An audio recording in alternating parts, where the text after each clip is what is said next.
high energy place, are you gonna maximize or are you gonna under-deliver? Which one? Is energy a habit?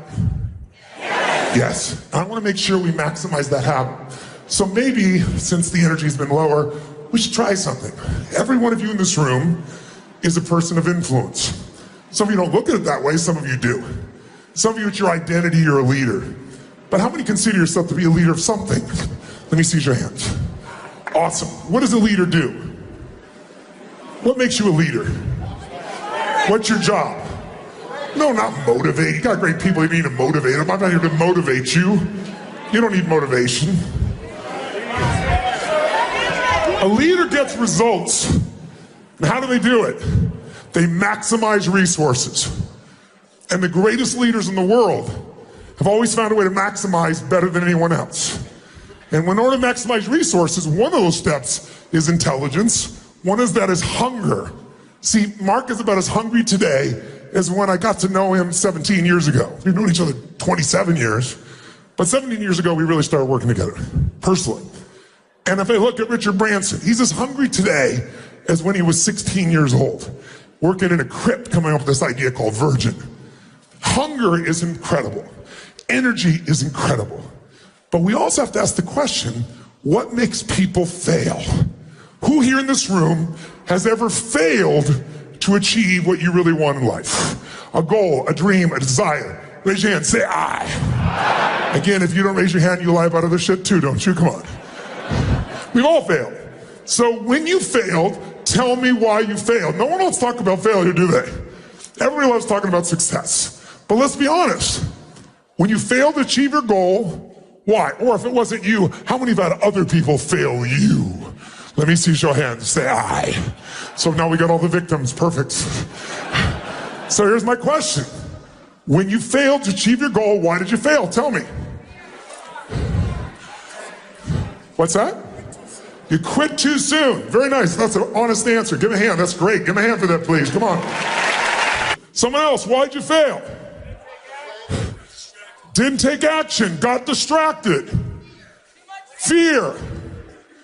Come on, what else? Didn't have the right people. People said didn't have the right leader, sir. Right? Come on, what else? Didn't have the money, didn't have the capital. Didn't have the technology. Didn't have the contacts. What's that? Making excuses, which all this is. Isn't it? By the way, I've done this. Who's done this? Who's made excuses like this to yourself? Let me see your hands.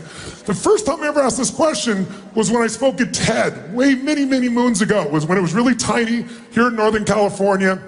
And they got up and told me, you have 18 minutes. In my shortest seminar, by the way, the reason I'm somewhat stressed, I want to add so much value to you today. And I got less than 3 hours. And I walk in the room and your energy's low. I'm like, I really want to serve you. I didn't come here to do a frickin' speech. I don't do that. I came here because I love this man. I came here because this community is going to create 1.9 million jobs in the next 4 years. Pretty amazing. We're living in a time that's crazy, isn't it? Living in a time where we are, in America, we're the economy everybody looks at. Our feeble economy is what people are looking at and wanting. That's how bad it is in the world. We're living in a time where people don't know what to think next. Where the economy around the world has been inflated, not with dollars or money. We don't even print it anymore. We couldn't afford to. We put ones and zeros in computers. We're living in a time, for the first time in 5,000 years of banking, where a banker now says to you in most parts of the world, here's what I'll do. Give me your money and I'll charge you and take your money. Negative interest rates. How do you explain that? Who's dumb enough to do that? Toyota is offering you bonds right now. Do you know what they're offering for their bonds?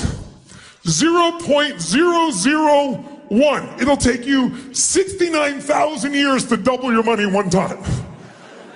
That's the world we're in today. We're in a place of such uncertainty, and I'm here because there are tools that Mark and I have used over the years, and all the people I know that change their lives and their businesses. I'm also here because this is a community that I know is socially conscious, because I know what the values are of this man, and they're mine as well. I'll give you an example When I look at how to create answers, I don't look for the excuses. I look for what can be done. And what I found is this. When I first did this at TED years ago, I asked this question because I walked in. One of the only times it was about as quiet as this room. And I asked people, and the room in those days was very small. It was the heads of Google, the guys from Yahoo, Steve Jobs was in the room, pretty great group. In fact, it was the day that they came out with a technology that made this happen. They showed it for the first time from MIT. They pinched things and pictures grew. You can move things with your fingers. And we were so blown away.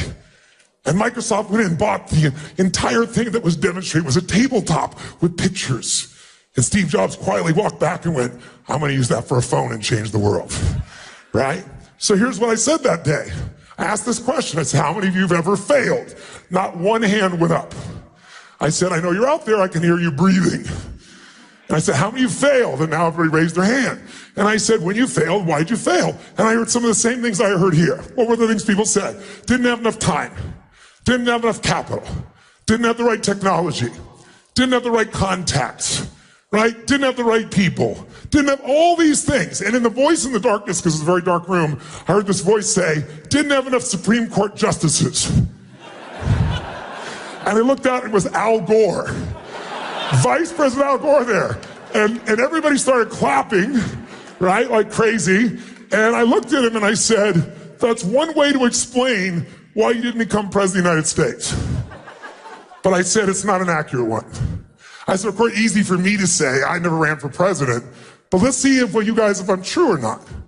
When you told me all the reasons why you failed, you told me resources you were lacking. Courage is a resource, right? Time is a resource. Money is a resource. People are a resource. Technology is a resource. But here's the challenge. Resources are never the real problem. We all know it if we look around. Think about it. You can get the resources if you're resourceful enough. Resources are not the challenge, it's resourcefulness. So what is it we're really missing? It's some form of human emotion that we have learned to value less and less in a technologically driven society.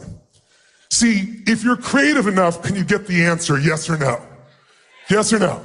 Yes. And creativity is a resource. If you're committed enough, can you get the capital, yes or no? If you care deeply enough for other people, will you get people to help you, yes or no? Yes. Are the answers there if you're resourceful enough, yes or no? Yes. And in fact, whenever you see people in business that fail, they'll always tell you they were missing resources when they really just weren't resourceful enough. This man is incredibly resourceful. I'm resourceful. Every person that I work with who's gone from nothing to a billionaire, and I've interviewed 50 of them just in the last 4 years to give you an idea, which is why I gave you that book. I'm not going to talk about that. I just wanted to give you a gift because I literally spent 4 years of my life interviewing these people. And none of the people I interviewed were from the Lucky Sperm Club. They all built it from scratch. They did it by doing one simple thing you got to do in business, which is finding a way to do more for others than who? Than you, yourself, but more than anyone else in the industry. You got to find a way to add more what? And when I did these interviews, one of the things that came across when I was doing this is these people just took no excuses. They knew they could get the resources if they were resourceful enough. So what are the ultimate resources? Creativity, joy, love, determination, flexibility. With those things, there's nothing we can't get. Who agrees with me on this? Say aye. And then I turned back to Vice President Al Gore and I said, so I heard you say you didn't have enough Supreme Court justices, but last night I watched you give a speech, and he gave his inconvenient truth speech for the first time, and he was so passionate. Al Gore was passionate. It was an amazing thing.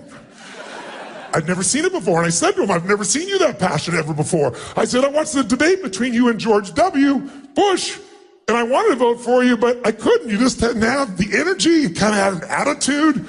I said, you were not resourceful. I said, it never should have come down to justices having to make that decision. It's because you were not resourceful enough.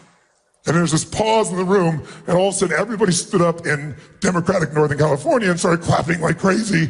And Al stood up and came by and gave me a little high five, a little hug. And afterwards they said, get him run for president again. I said, no. But the point is, it's resources. And if you're resourceful enough, you can do it. So when I was writing this book, I decided to get a little resourceful myself, and I thought, gosh, I grew up dirt poor, no money for food. And somebody fed my family when I was 11 years old. And they came to the door literally on Thanksgiving and knock on the door, and here is this tall guy standing there with bags of food in a pan on the floor on the ground with an uncooked turkey. And I'll never forget, he said, "Is your father home?" And I said, "Just one moment." And I ran to get my dad thinking he'd be so excited. And unfortunately, he was not. He was annoyed even though we didn't have any food. And the man said, "Sir, this is a gift from you. Someone knows you're having a tough time. They want you to have a beautiful Thanksgiving."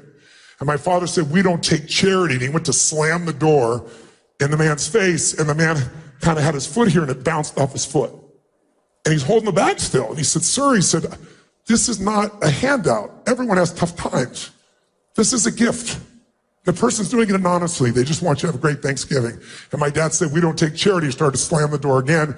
This time he put his shoulder into it and it hit and bounced off of him. And then he said something to my father. I thought my father was going to punch him. He said to my father, "Don't let your family," and he points straight at me, "don't let them suffer because of your ego." Oh, I thought there was going to be a fight. My dad gave him a scowl, took the groceries, threw them on the table, slammed the door, never said thank you. And that day impacted me. It's why I'm here right now. Because that day I had to figure out a question in my mind, which is, how could my father be so angry about someone helping? And how come I was so happy? And the reason is, right now as you're listening to me, in every moment of your life, you're making 3 decisions. You might want to jot them down and see if it's true. Right now. The first decision you're making is, what are you going to focus on? Because whatever we focus on, we feel. And most of us let the world control our focus. You know, people say we're in the information age. We're not in the information age. The information age died a long time ago. We're drowning in information. We're starving for wisdom, aren't we? And so the bottom line is, you look around and I see my father, and what did he focus on? He focused on the fact that he had not provided food for his family. How would that make you feel if you knew you had failed at that level? You can get, he was beating himself up. I focused on the fact there was food. What a concept. I was so excited. He focused on he had not provided it. The second question we ask every moment of our life is, what does this mean? Is this the end or the beginning? Is this person dissing you? Is this person attacking you? Is this person challenging you? Is this person loving you? Is this person coaching you? Whichever meaning you make is going to determine your emotion. Am I here to pump you up and motivate you? Am I here to serve you? Am I here to offer you some pieces you can make some decisions from that could be life-changing if you want them to? You get to decide. But whatever you decide is going to be your experience today and every day of your life. And most of us don't make these decisions consciously. We've got a conditioned response based on our past. So for most of us, the future is pretty much going to be like our past. We might make more money, we might do better in business, but we run into the same problems over and over again. How many can relate in some way inside here? Raise your hand if you can. Say I. My dad said the question, what does this mean? I know what it meant to him because he said it out loud over and over again to all of us. I knew he focused didn't have the food, that he didn't provide it because he said, I failed my family. I am a failure. There's no food for my family. There couldn't be a bigger failure. And the bottom line is, out of that experience, he made the third decision, what I'm going to do. And what he decided to do was leave our family shortly thereafter, which at the time was the most painful experience I thought of my life. But it turned out, you know, your worst experience of life can become your best if you decide to use it. And for me, I said, my God, there's food. But the big thing that changed my life was the meaning. And the meaning was strangers care. That's the meaning I pulled out of it. My father always said, no one gives a damn about anybody else. And I had plenty of evidence in the way we lived our life and the people around us. You know, there wasn't anybody coming to help before that, ever. And we were always in a challenged place. When I started believing strangers care, it changed my whole life. One belief can change your life. Today, you can make one decision in the next little time we're together and literally change your life without hyperbole, without BS, without exaggeration, not positive thinking, because our beliefs create and our beliefs destroy our life. And we have to become conscious as which ones are empowering us, so we use them more, which ones are pulling. And most of us are going so fast, responding to our world, that we don't actually stop and really check in and feel what's really going on. So my third one is, what am I going to do? I decided someday I'm going to give back. I'm going to do this for other people because this changed my life. And so I have. I started when I was 17. I decided to feed 2 families. And I didn't have any money, but I was like committed. I went to the grocery store and I got 2 baskets and I thought I'm gonna feed 2 families for like 3 days. I'm gonna make this incredible Thanksgiving for them. I know what it meant to me. It's gonna mean that to them. And I went to the store manager since I had much money and I said, here's what I'm doing. I'm gonna feed 2 families. Help me out. Give me a discount. And he gave me 10% off. And I thought, cheap bastard. But I took the 10%. And it was the best shopping spree I'd ever gone on in my life. And I'll never forget, I called a local church I was connected to and I said, who do you know that needs help but won't ask for it? Because that was us. And they gave me the names of 2 families. And I'll never forget, I went to the first family and it shaped everything in my life. Because I borrowed an old van from a friend of mine. I didn't know how to drive a stick shift, so that was a very interesting drive. And I went, took the groceries, and I pulled up to the first house, and I wrote a note, and I'd done it before I got there, and I said, this is just a gift from a friend. Have a beautiful Thanksgiving, and just know that you're deeply loved. Everyone has tough times, and if you can, someday do well enough to do this for one other family and pay it forward. I put love a friend. I didn't say who I was. And I had someone else write it in Spanish in the back, just in case they didn't speak English, which was really helpful, because when I got there, they didn't speak English. And this woman about this tall opens the door, and she sees me holding these 2 things. I wore t-shirts and jeans, because I wasn't going to be the giver, because I remember that insulted my dad. So I just made sure that it was just like, I'm the delivery boy. And this woman screamed, and she grabbed my neck and she pulled me down and started kissing the side of my face. And I was like, no, delivery man, delivery man. She goes, no. And I couldn't understand. And then she finally says, gift God. Gift from God. And so I started getting a little tear and I was like, no, delivery guy. And so I kind of motioned where I put these groceries, and I'll never forget, she motioned me in, and as she did, she had 4 children, and one hit one leg, one hit the other. They were starving for love and attention, and they were really starving for food too. And when they saw this, they were so excited, and it just lifted my soul. And so much so that then they followed me back out to get to the truck, to the van, and I got some more bags. When they saw the pumpkin pie, it was over. And the moment that is seared into my memory of my life, that changed my life, was seeing at the end, I didn't want to leave, but I had to. I go deliver the food, and then one little boy just would not let go of my leg, looking up to me, and it was just one of those surreal moments in your life, because I was that boy one day, not that long ago. And so I walked in there and I tried to give him a hug and finally tried to excuse myself. I don't speak any Spanish. I felt embarrassed. I should have. But I turned to the woman and she's crying like this and smiling and crying. Quite a mixture of emotion. And I'm feeling myself trying not to cry. And then, all of a sudden I try to say, Happy Thanksgiving. And I didn't know, so I said, Feliz Navidad. I knew those 2 words, right? And I got in the van, I'll never forget, I put the thing in reverse, backed up, I looked up in the rearview mirror, and I saw her face with the 4 kids there, and I left out one little detail that I found out. Her husband had left her a week before with kids with no money and no food. I had no clue. You want to talk about guidance, God, fate, whatever you want to call it. But it was there. Grace is what I would call it. And I remember I just started bawling uncontrollably. And I thought, why am I crying? It's such a beautiful moment. And I realized in that moment, the worst day of my life was the best day of my life. Because would I have ever been there if my father had been the man I wanted him to be in my life? If he had stayed, if he had done the things that I would want him to do, I wouldn't have had the drive. And so I fed 2 families that time, that Thanksgiving. And then I went from there to 4, and then to 8. And then I got a little small company I started, and they all got involved. And then I got to 100,000 people. And then I got to 1 million, then 2 million. And about 12 years ago, I fed 2 million people through my foundation, and then I matched it. And I've been matching every year since then. 4 million people a year to be fed, to give you an idea.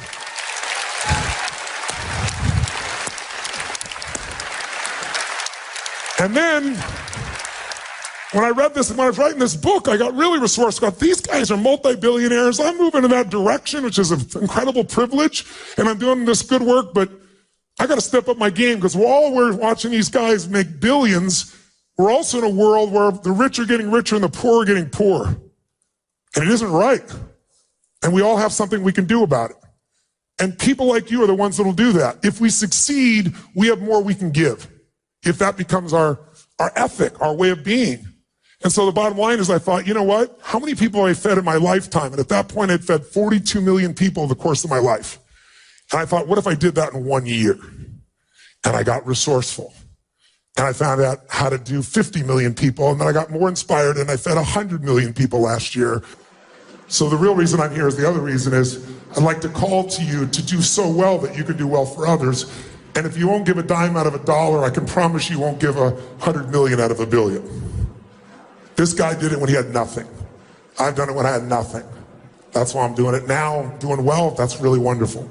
And I was here in San Francisco and I just happened to see somebody here. I was reading the newspaper and I was here earlier this year.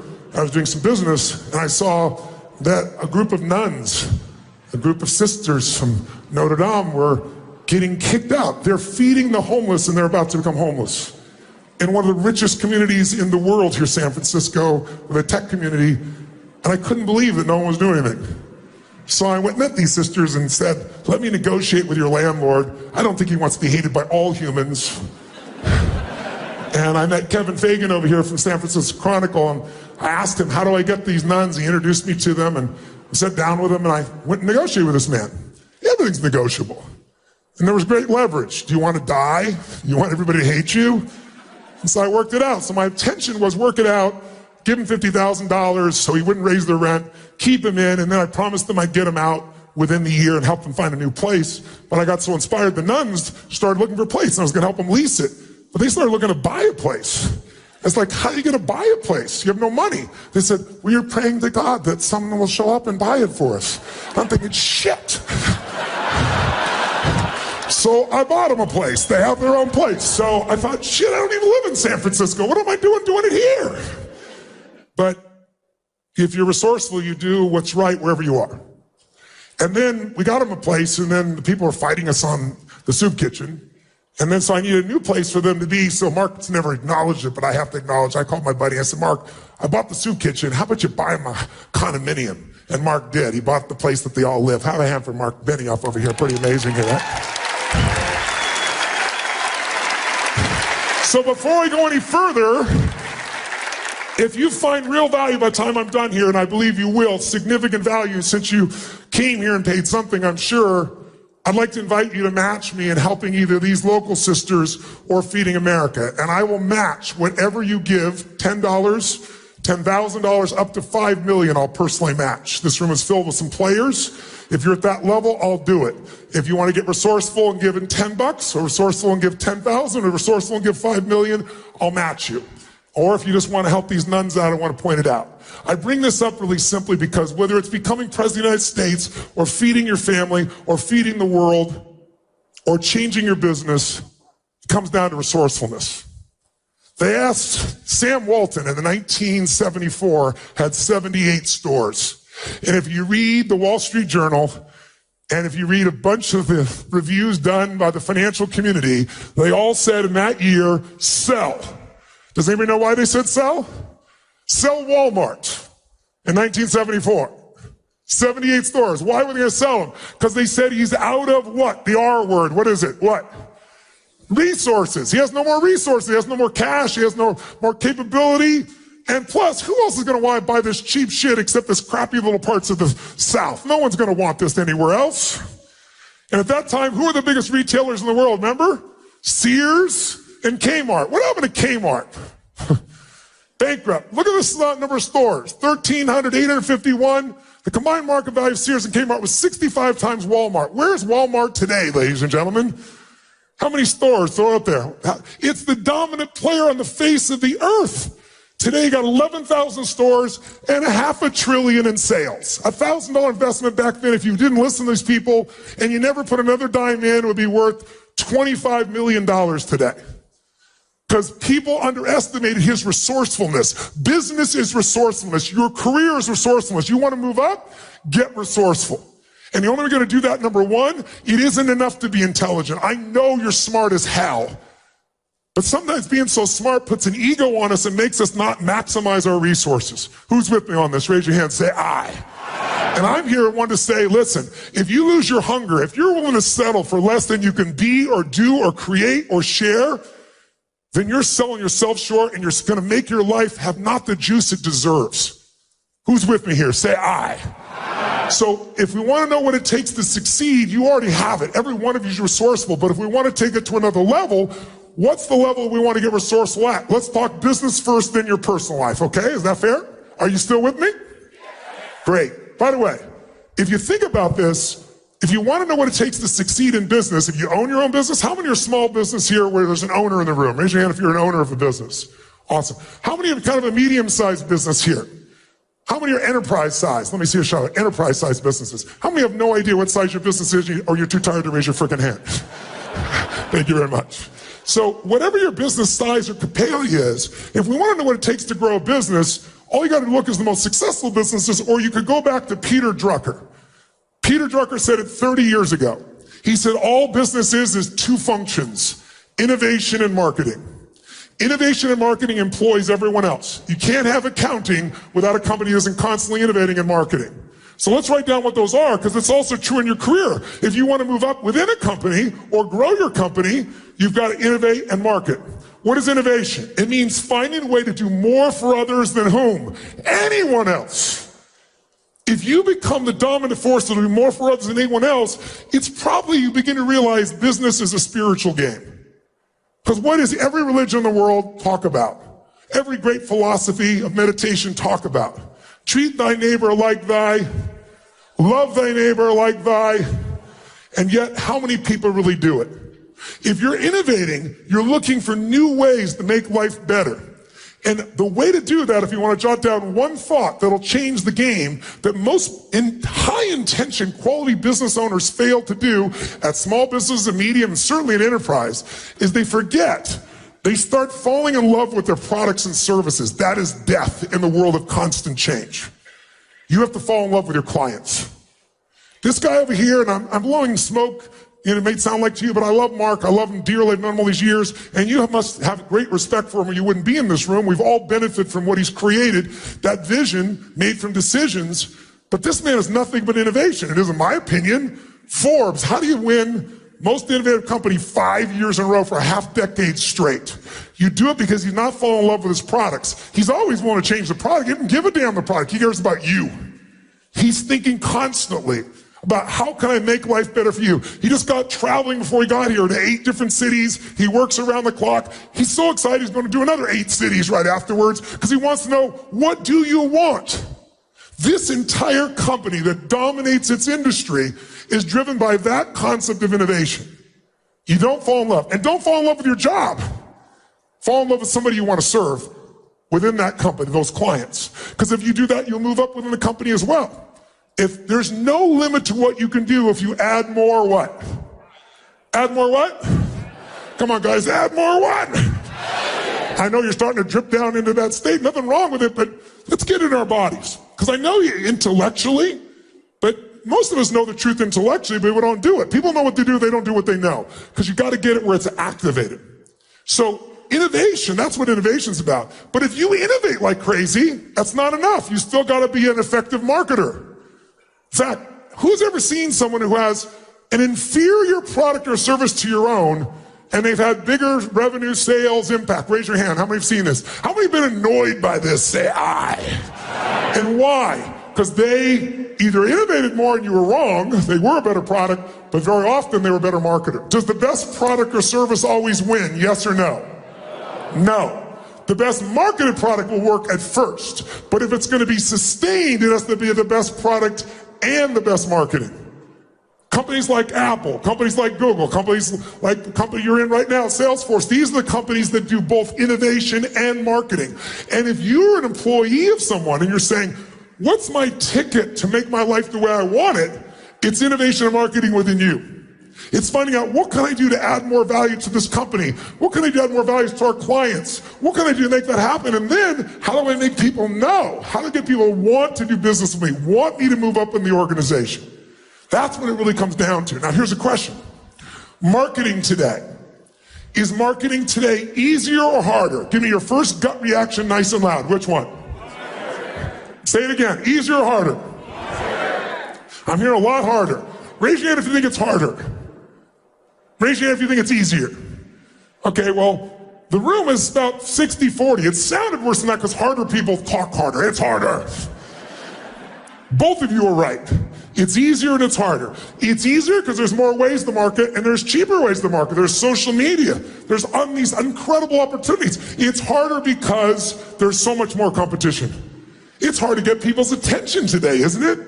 Right? Everyone is trying to get attention. Where is advertising today? Tell me, where is it? Everywhere. It's on bananas. It's on people's t-shirts. It's on their ass. It's crazy. In fact, right now, a lot of retailers that deal with millennials are in deep trouble right now because they don't want to wear a label of somebody's brand on anymore. It's a whole different culture. And you're seeing these companies that are going right now, massive drop in profits, trying to figure out what the hell do we do? Why? Because they didn't innovate enough. They didn't market enough to find out what does this person really want, need. They fell in love with their product. They fell in love with their service. They didn't fall in love with their client, understand what do they want, what do they need, what do they fear.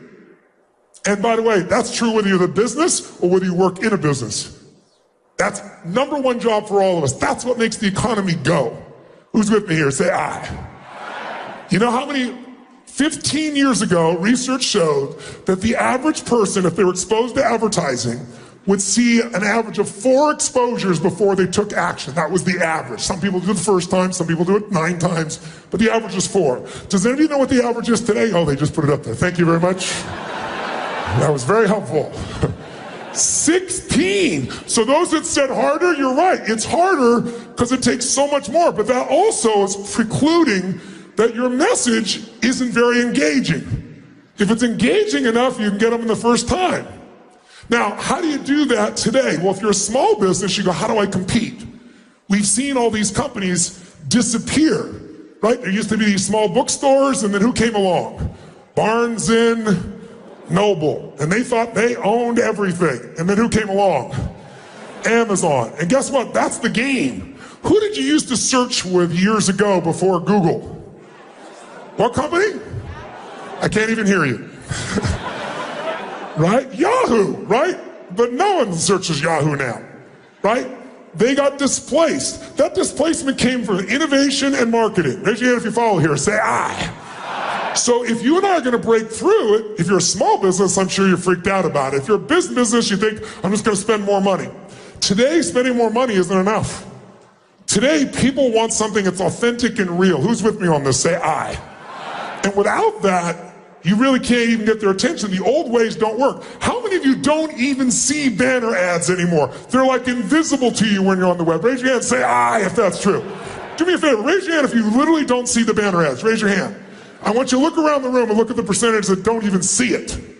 So, lesson 1, no banner ads. What you have to do today is find a way to add more value even in your marketing. Where your marketing is providing value, where you're providing information, insights, where you become a trusted resource. This organization is a great marketing organization, and the way they market is they don't just send you a bunch of stuff and say, buy it. They put on conventions like this and say, let's bring the very best that exists, let's bring whoever we can. Let's do whatever we can to make sure these customers' lives are better. And that's why you have an allegiance. The technology works, but it's more than that. Remember back in 1997 when a little company called Apple was not the most profitable company in the world, when they were on the verge of bankruptcy, and they seemed to have no resources, but they had one thing still. They had groups of people, I was one of them, that like my whole companies, they all went to Microsoft, and I was like, I'm keeping my Apple, and my creative team is gonna have Apple. And we stuck even though there was no software, it was terrible. But they created something different. Watch this, no disrespect, just you give me the real feeling. I'm gonna say a company name, you make a sound you associate to that company. Make the sound, don't hesitate, from the gut. Microsoft. Microsoft. Apple. Apple. That's the difference. There's billions and billions of dollar difference in those little emotional differences that you can hear in a voice.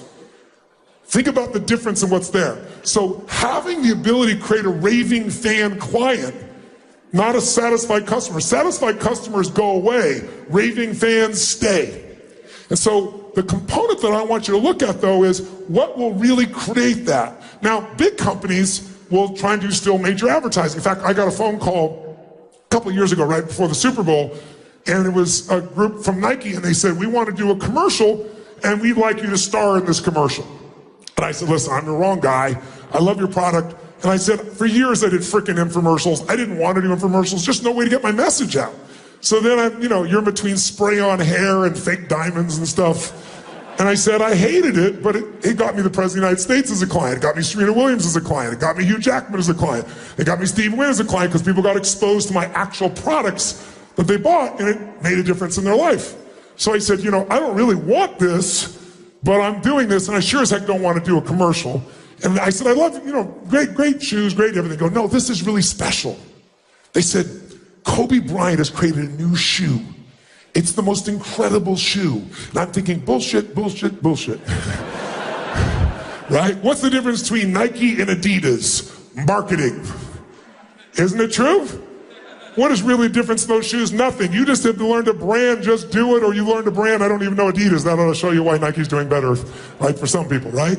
It's no difference. But they said, listen, hear us out. We're going to do a commercial. You're going to love this. Because the commercial is going to be where Kobe's going to pretend to be you. And then he's going to be coaching the most successful people in the world. And he said, you'll be one of them. You'll be sitting there. But we're going to also have, we'll have Serena Williams there. And we're going to have Kanye West. And we're going to have Richard Branson. I said, Richard's one of my friends. I said, Serena's one of my friends and clients. I know Kanye. If I call them now, they're going to tell me you're going to be in the commercial. And they said, if you are, they will. So I called Richard. We're supposed to have a meeting like 2 weeks there in London. I said, are you really going to come film this? He goes, if you are. I go, great, we have the meeting in LA. I'm in for it. Right? So we do this little commercial. What the hell is that? And that made them sell a lot of shoes in their mind because all they understood is something that makes no sense. Did anybody see anything about shoes that made any sense in that?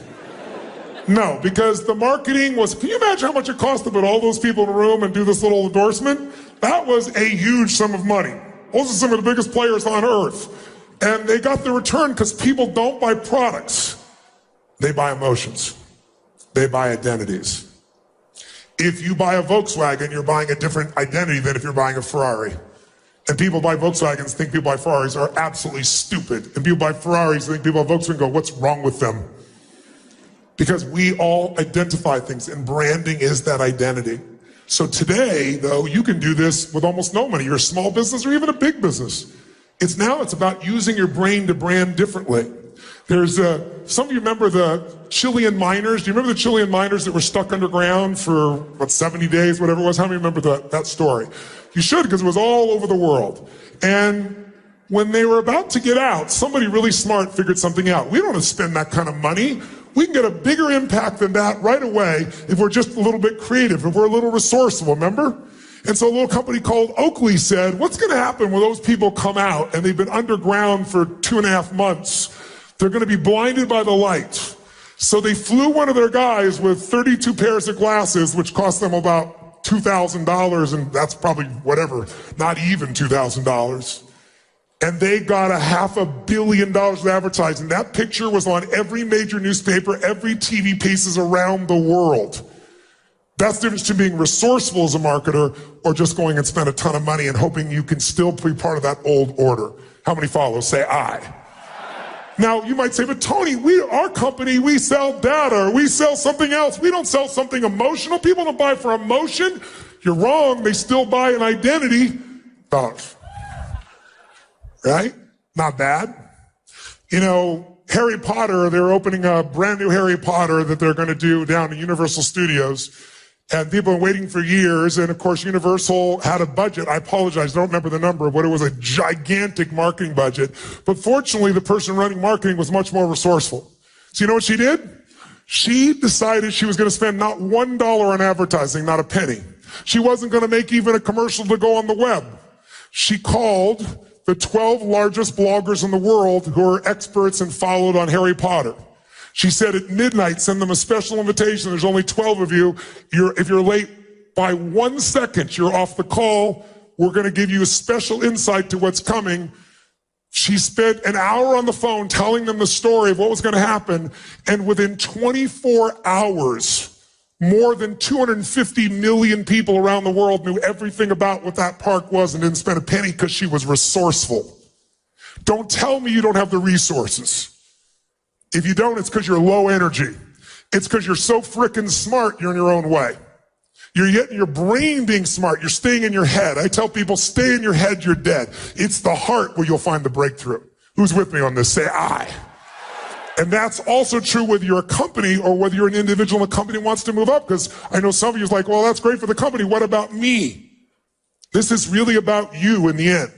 How you can be more resourceful to innovate, bring more value. If you brought that to Universal, do you think that woman's going to move up in that company? Do you think people in that company are going to want her to be a top executive? There is no limit. The only limit to our impact is our creativity and caring. If you care enough and you're creative enough, there is no limit. But most of us allow our mind to get in the way and we get caught up. Or we just do what we've been doing and we do it a little bit better. But that's not going to make you feel alive. It's not going to feel joy in your life. Now, here's a question. Is it possible that the breakthrough you're looking for, by the way, how many came here looking for breakthroughs for your business or within your career? Raise your hand if that's one of the main reasons you came here besides to party, because you kept me all out last night. I know you were out partying like crazy. How many came here for some breakthroughs? Raise your hand, say aye. Great. Breakthroughs are sometimes counterintuitive. Sometimes it's the littlest thing they'll do it. I want to get you to think about this in this business because you could make breakthroughs that no one thought of because they're looking for the big thing. If you're a tech person, if you're a salesperson, we all think a certain way based on the way we've been conditioned and trained. But if you think outside the 9 dots, if you do what everybody else does, you do a little bit better, you have a little advantage. But if you do what no one else does, you have a gigantic advantage. So I'll give you an example.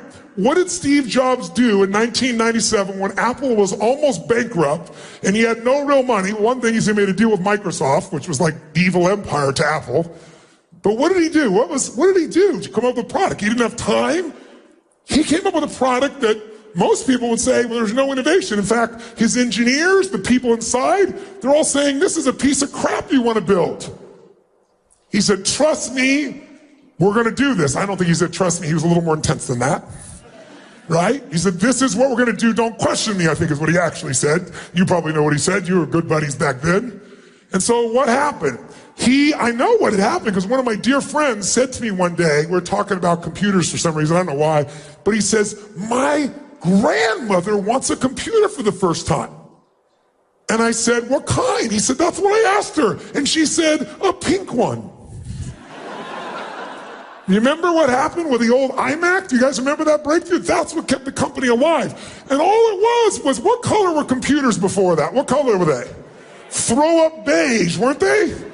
Right? And all of a sudden, all he did was come out and bring color. That was massive innovation. Now, how much creativity, how much money did that shit cost? That's what we're talking about when I talk about being innovative. You want to think outside of it. I'll ask you a question. Where were you in 1999? Where were you living? What were you doing for a living? Were you partying like it was 1999? Who remembers where you were in 1999? Okay, now that you're there, stay there for a moment. 1999, answer this question for me. If in 1999, what was the dominant computer company in the world? Who was it? Quick. Microsoft controlled what? 98% of all computers through their software. 98%, that's a fairly large market share, right? Now, at that time, Bill Gates had a really beautiful vision, brilliant vision. He wanted to get rid of all those Britannica encyclopedias, and he wanted to create this online resource that would allow you to be able to know all the knowledge of humanity for everyone anytime. And he had a budget that was virtually unlimited, and some of the smartest people literally in the world that worked at Microsoft. Is it true, yes or no? Smartest people, unlimited money. That's called unlimited resources. Now, his competition was a group of people working as volunteers. All volunteers, no money, no background, no experience, no infrastructure, and supposedly not as smart because they certainly weren't paid that kind of money to be smart. If I asked you in 1999, who would you bet on? Be honest, if you had to put a large sum of money, Microsoft with all the resources or a little group of volunteers called Wikipedia, who would you have bet on? Tell the truth, nice and loud, go. That's right, and you would have lost heavily. And the reason I tell you that is really simple. When we talk about innovation, when we talk about breakthroughs, sometimes the littlest thing is the biggest thing. The littlest thing. By the way, being first is not enough anymore either. You can be first, and then Apple comes along and takes it from you afterwards, right? Being first is not it. There was a company called Vimeo that was first in the marketplace doing what now most of you think YouTube does. In fact, if you looked at it back then, we saw Vimeo and you saw YouTube, 2-year difference between them. I know Chad, who created YouTube, brilliant guy, and what he did was really good. What I teach, he modeled them. He saw what they did and he modeled them. If you looked at them visually back then, they looked very, very similar. They did the exact same thing. But one was sold for $1.65 billion a couple of years later, and the big, big difference. What was the difference? Look at them. Visually look pretty much the same. Someone tell me, what was the $1.65 billion difference? No, they uploaded the same way.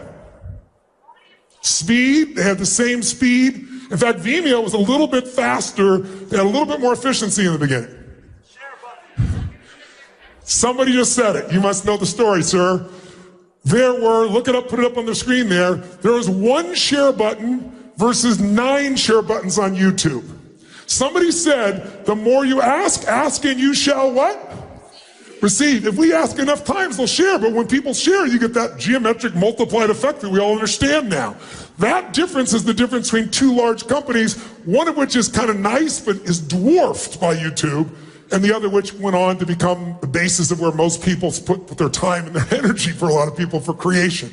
So I want you to get that if you and I are going to go to a different level, all you got to understand is it isn't beyond your reach.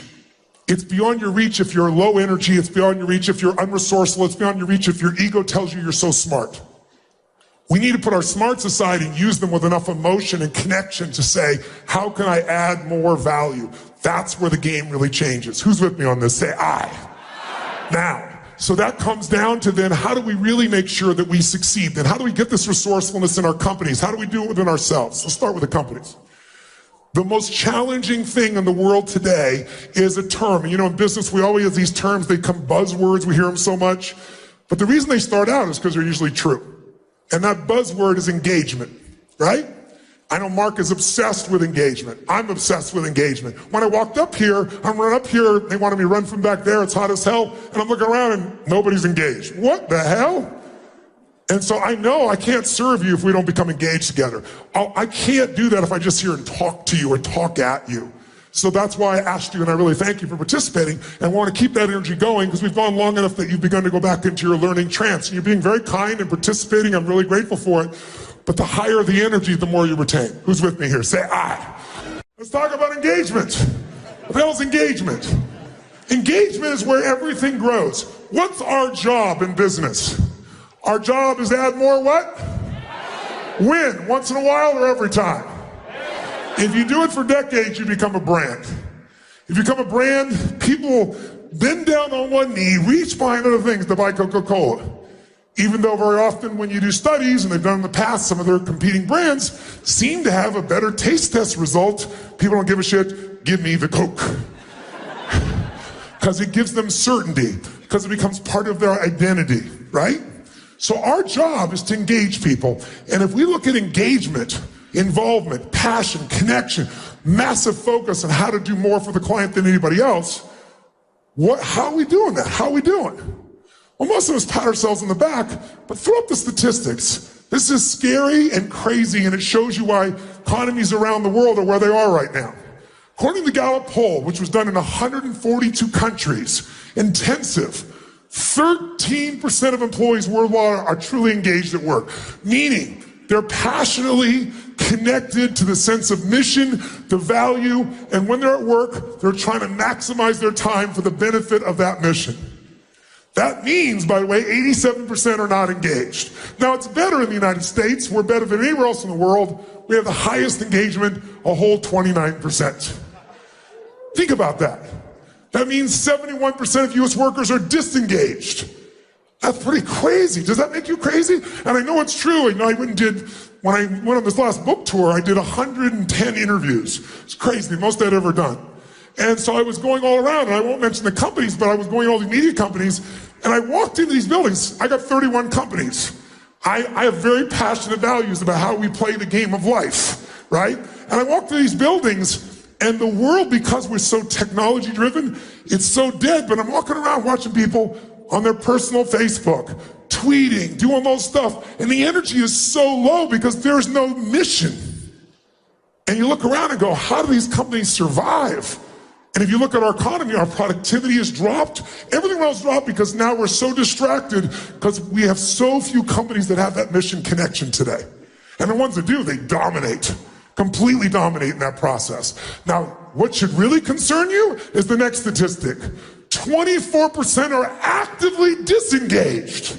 What does that mean? It means they have no passion for their work, they lack any motivation to get the job done, they're unhappy, and they're likely to attack the company. If you're trying to grow your business and 1/4 of them are trying to screw you over that work for you, that are your partners, how many know people like this in your own business? Come on, raise your hand if you know them. Nice and high, raise your hand if you look around the room. Clearly, Donald Trump has at least one of those and sent his taxes to the New York Times.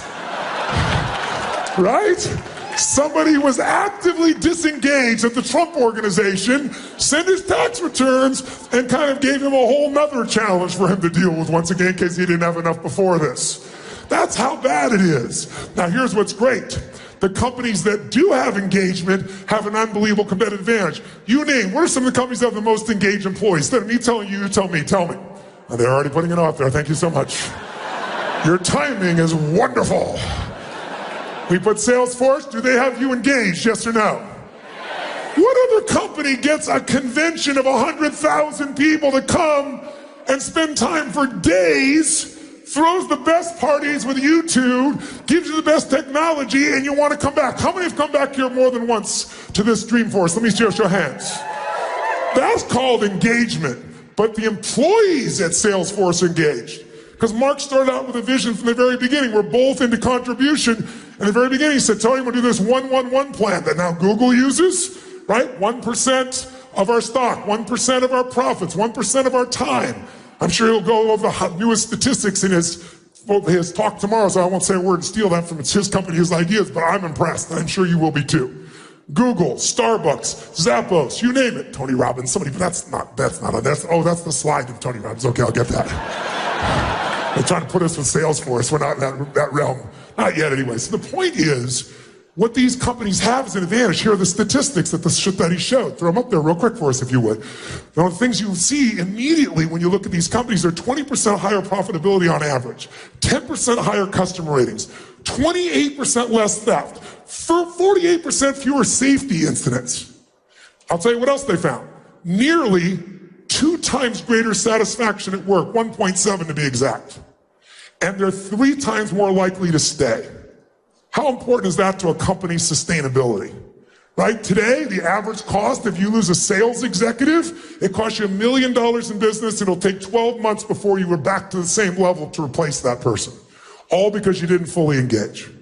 So how do we get people to engage? We get them to engage because think about this. How can you get us to engage if you're not fully engaged?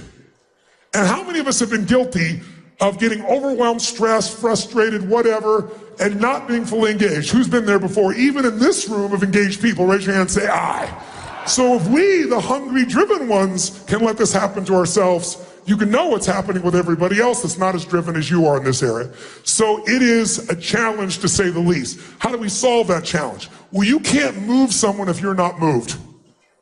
You can't touch someone if you're not touched. And that's why what we're here to do today, what I'm going to talk about in a few moments, may be the most important thing of all. And that is making sure that you are fully engaged in a way that produces the maximum results that you want. So rather than me tell you, if I tell you to be me telling you, here's what I want you to do. Stand up just for a second, real fast. Stand up. Shake your body out. Shake it out just for a second. Shake it out. Shake it out. And put yourself in a group of 3 people as fast as you can. If you got a notebook with you, you're welcome to do it, but go grab 3 people real fast. And one of you grab a notebook or a phone or an iPad or something. And what I like to do, all 3 of you raise your right index finger towards the ceiling in your group. All 3 of you. Okay? Point to the leader of your group now.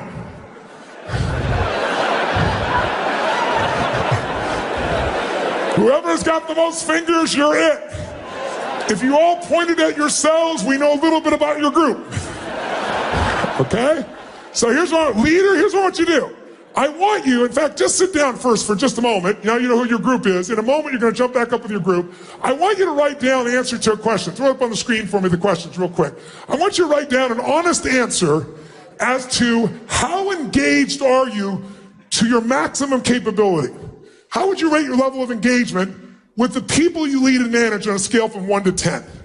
10 is absolutely off the charts, mind-boggling, they blow your mind. 1 is that I got a dead group of people, right? And what do you need to improve? What do you need to improve to increase that engagement? Instead of me telling you, you tell me. You tell each other.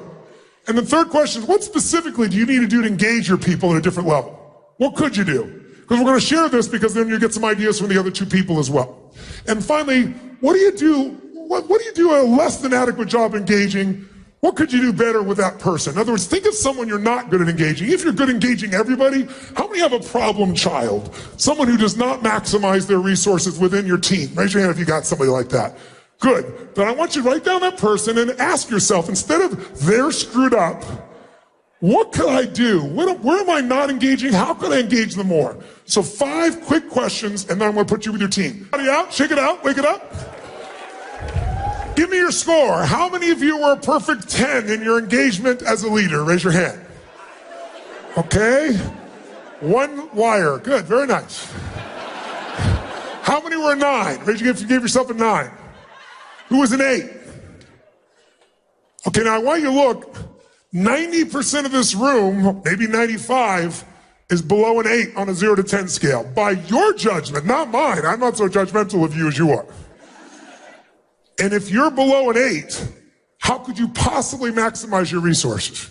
Much less enjoy yourself, because, listen, when you don't give your all, I remember I got a chance to interview Coach John Wooden. Anybody remember who John Wooden is? Greatest basketball coach in history of the world, college basketball. Won 11 national championships, 88 games in a row. And it wasn't like the Bulls with Michael Jordan. Every year was new players. It's college. And I remember he taught me something. He said, Tony, I asked him which one was his team that he was most proud of. And I know a little bit about basketball. I'm old enough to remember Lou Alcindor, Jabbar, Abdul-Jabbar, people like that. I thought that was going to be the group for sure. The winningest team. That was not the team he picked. He picked the team I'd never heard of. And I said, why that team? They didn't perform as high as these other teams. Why would you pick them as the greatest team you ever worked with? He said, Tony, because they maximized their abilities. He said, you know what? He taught, anyone ever worked or was coached by Coach Wooden, he taught people really something simple. He taught them how to be great men. And the way he did it was, he said, it's really simple. Stop thinking about the score of the game and focus on one thing you can control. How much you give every moment you're on that court. He said, there are going to be days when you win and when you lose. But the only days you're going to know when you win or lose are going to be by your measurement of yourself. If every single moment you're on that court, you're engaged at level 10 or above, if such a thing were to exist, and you gave every ounce of yourself every minute on the court, then it doesn't matter what the score is, you won. Because you became more and you gave more. And in life, we don't get to keep anything except what we give. Because that's what makes us become something different.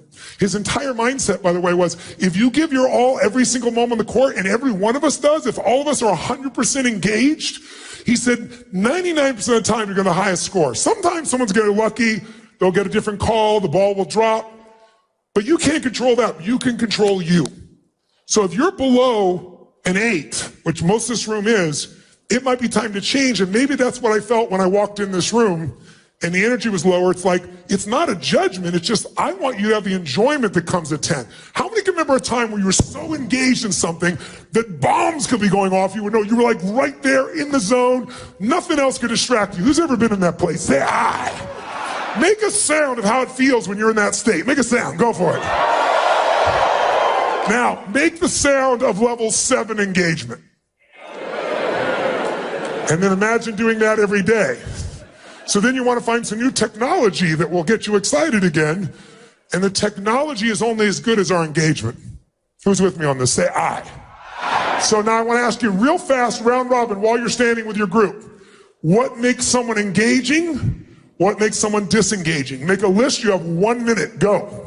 Together. Do it together. Don't sit down. Do it together.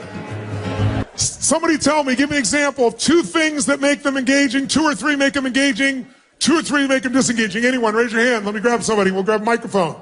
How about, yes sir, right here. Give him a hand. Name's Poncho, and I'm from San Luis Obispo. Great. Tell us 3 things that make you want to engage with them. Tell us 3 things that make you want to disengage or not be involved with them. Yeah, so engagement, positivity, level-headed, mission-oriented. Okay. Disengaging, unappreciative, grumpy, and unjust. Very nice. Give him a hand. Very nice. Something right. Tell us 3 things that make people engaging. Tell us 3 things that make you not want to engage with them or disengage. Empathy, drive, and positivity. Okay. Disengage would be lazy, mean, and somebody that has the worst case scenario attitude. Very nice. Give her a hand. Give her a hand. Tell us. And we came up with 3 things for someone to be engaging would be drive, positivity, and openness. Great. Disengaging would be victim, low energy, and a me, not we attitude. Give her a hand. Thank you very much. Let's see what you do inside yourself to turn on engagement or turn it off. Now, human emotion is energy in motion. That means if you want to change how you feel, you can do it by how you move. If you try to do it with your head, you can go in circles, can't you? Rationalize, go in the nut. So I want you to try something real fast. We're going to do a real simple exercise. I want you to discover how you can change your own engagement and your own interaction with people by seeing what you do in your body when you go to engage someone. And I'm going to give you some deliberate scenarios. We're going to do 3 real fast. Number 1, when I say now, I'm going to ask you to introduce yourself to as many people as possible as you can in 2 minutes. When you do that, I want you to introduce yourself to people you don't know, but I want you to do it from a different emotional state. I want you to do it as if you think this is the stupidest exercise in the world and it's a waste of your time. And why do you have to talk to this idiotic person? In other words, you're not going to say it, but I want you to walk up to them like it's a total waste of your time. Hi, how you doing? You're going to shake their hand like, you know, you sir, come here. You, come here. Come here. What's your name? What? Adrian? Adrian! Deliberately walk up and be in a state where you really think it's a waste of your time. Why do I have to talk to this person, but you're going to do it anyway? And I want you to notice, listen, notice what you do to be in that state in your body. What do you do with your face? What do you do with your breathing? What do you do with your posture? Do you go straight towards them or do you hesitate? I want you to notice not only how it feels to be greeted that way, that'll be obvious. I want you to notice what you got to do to be in a state where you disengage with someone like it's a waste of your time. Get to as many people as you can in a minute and a half and notice what you do. By the way, you're going to be in a state where you don't want to do this. You're just doing it because you have to. Go. Okay, stop wherever you are in the room. Freeze. Freeze where you are in the room. Now, it wasn't hard for some of you to freeze because you didn't go and you went, hi, I'm done. Now, how many of you couldn't help yourself? You're like, hi. I saw a few of you out there. How many actually did it? How many actually did it? Raise your hand if you really did it. Say aye. So I want you to yell out the answer because we have about, 7,000 people in this room and they're from all over the world. So it's a great test ground for human beings. Raise your hand if you had to change your body to go in this lousy state. In some way, raise your hand if you had to change your body. Say aye. Raise your hand and say aye if you change the muscles in your face to get in this little annoyed state. Say aye. Tell me, did you increase your breathing more full or more shallow in this state? Nice and loud. Which one? Which one? Did you talk louder or quieter? Which one?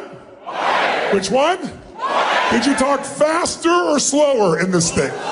Which one? Kind of like the room when I walked in here. And I want you to get this. There are 7,000 people here from, 100 plus countries? And you're all saying the exact same thing, and I didn't tell you those things, you're telling me, because in order to go in that crappy state, that's what you all have to do. If you use your body that way, you're going to feel lousy no matter who you're around. And many of us don't. We think it's other people, and it's the state we put ourselves in. So there's a pattern here that's pretty universal, isn't there? So let's try something. Shake that out of your body. Get out of that state. And let's try a totally different state this time. This time I want you to do this like you're a little kid. If you do it like an adult, you're like, why are we doing this stupid exercise? But if you're a kid, you have fun with stuff. Who's want to have some fun with this? Say aye. Awesome. Then here's what I want you to do. In a moment, I want you to introduce yourself to as many people, different people again, but this time I want you to do it from a state where you're deathly afraid they're going to reject you. Okay? Now don't tell me you know. Who's ever not done something because you're afraid of being rejected or failing? Raise your hand. Say, I. So wouldn't it be useful to know what you do to put yourself in that place? Because if we know what it is, we can what? Change it. Because it's in your body. It's not just in your head. And when you know the pattern, you can change it. So I want you, when you do this, to exaggerate your fear. Do you know why? Because achievers never get fearful. We just get stressed. And stress is the achiever word for fear, isn't it? If I follow the trail of stress, it'll bring me to your deepest fear.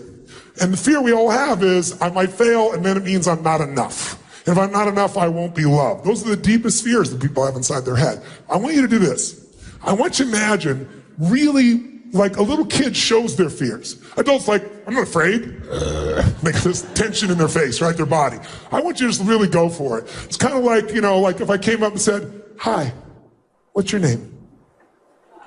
Ebal? How you doing?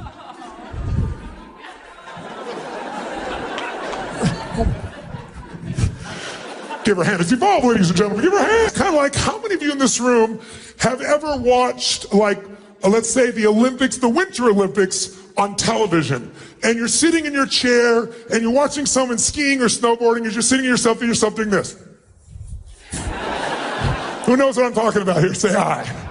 I want you to exaggerate so you see what you're doing on a more subtle level. Just 1 minute, as many people as you can, but like a little kid, you're deathly afraid. And I want you to see, what do you do different with your face, your shoulders, your breath, your voice, the way you shake hands? And let's see if it's different or the same as when you're really annoyed. I think you're gonna find it's quite different. Ready? Go. Shake your body out. Get out of that state. Question. Did you use your body the same or different than when you're pissed off and annoyed? Which one?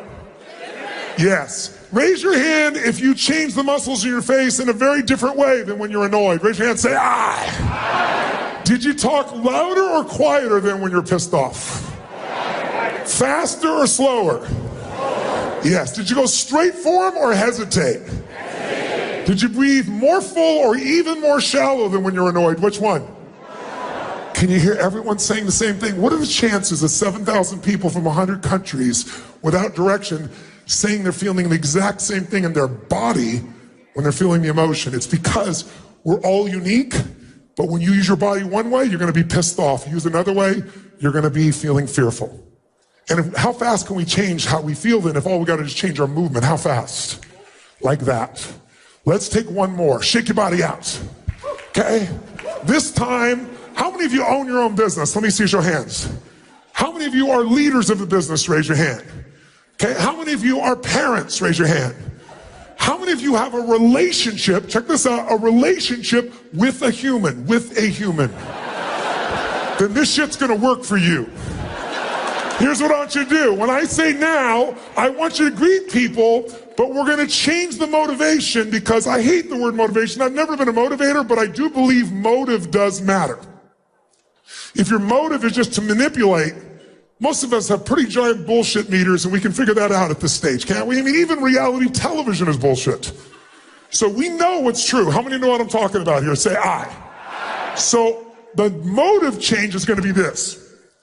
I want you to approach somebody and greet people and meet people in 2 minutes, but we're gonna have a different understanding. If this person does not like you in the first 3 to 5 seconds of meeting you, they don't like you in the first 3 to 5 seconds of meeting you, they are not gonna do business with you, and your children are not gonna eat next week. Or just in case you don't have kids, we'll do it this way. If they don't like you in the first 3 to 5 seconds, then everyone you care about dies like pigs in hell. If it was that important, I bet you use your body and face differently, wouldn't you?